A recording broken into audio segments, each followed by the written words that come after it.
So let's create a folder for our controllers. I right click and create a folder, and I'll call it controllers. And let's place our first class in it. And this class I'll call countries controller. So I'll right click, add class, and name it countries controller. Now since this is a controller and we just made a simple class, this needs to inherit from the framework controller class. So we'll do inheritance from the controller. Not controllers, but controller. So you can see that we need to import a library which is ASP.NET Core.mvc. And with this, we turn this class into a controller. Alright, so what do we do here? Well, our controller is where all the API methods will be called from. So we need to import the interface iCountry repository from which we will have access to all the necessary methods.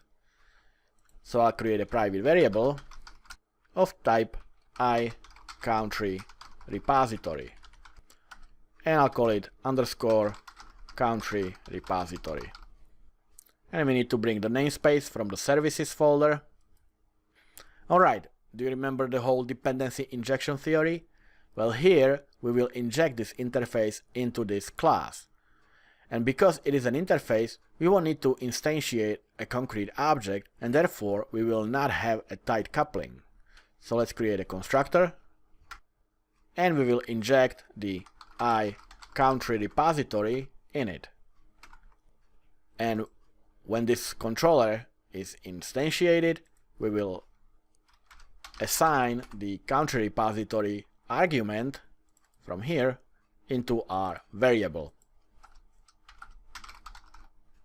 Alright, now we are ready to implement our first API call, which is to return all the countries. Because this is a normal ASP.NET Core controller, we will be performing these calls inside actions. And our actions will return an iAction result. So let's create one. And I'm going to name this one get countries. There is no argument needed here, we are simply getting a list of all countries. Now, since we are creating an API, these actions will be called using a specific HTTP words. In this case, we are going to use HTTP GET annotation on top of the action, because it's a simple GET method. But how will we actually call this action? Well, we need to specify an URI that will be associated with it. So we need to create a route to this action. So for example, in this case, I want this to be triggered when the URI is API/countries. So we would be calling it by API/countries. That's the URI I want to assign to this method. So when the API/countries is called, that will trigger the getCountries action.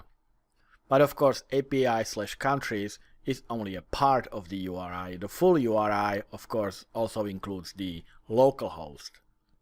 And really, this part, the API/countries, can be used as part of a URI for all our actions in the countries controller. So API/countries will return all countries, and then API/countries/ID will return a specific country. So since API/countries is going to be like the base URI for all our actions in the countries controller, we can append this as a default body of the URI for all actions in this controller. So we can do that above the class, and we will specify this as a route.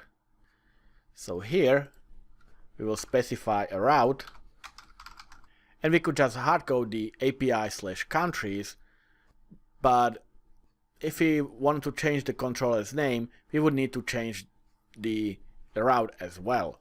So we will specify that the URI will always be API/ and whatever the name of the controller is. So in this case, the name of the controller is countries, so it will be API/countries. But if you wanted to rename the controller to, I don't know, foreign countries, then the route would be API/foreign countries. So let's specify it as a string, and it's going to be API/ and instead of countries, I will do in brackets controller. And like I said, this could be hard-coded in our case as countries. But let's leave it as a controller.